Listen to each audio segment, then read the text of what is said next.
আইলে তারা হালবাই বালুর করে হালকা সাইডা দিয়ে মই খান ধরে আইলে রক্তের গামছা বাতাসে উড়ে এই ঝুট টাইম করো না বড় এই পন্দে আছো দেহটা কি করি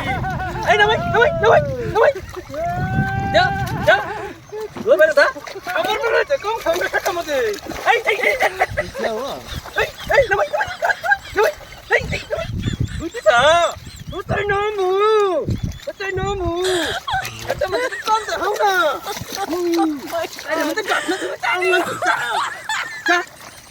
যা এই কুই মানে পন্দে আছো আমারে বেচালামু টাকালা যা যা যা যা যা Oh my god. আমার গরু পোয়াটা গেছে গা একটু নানি কথা শুনে এলাম গেল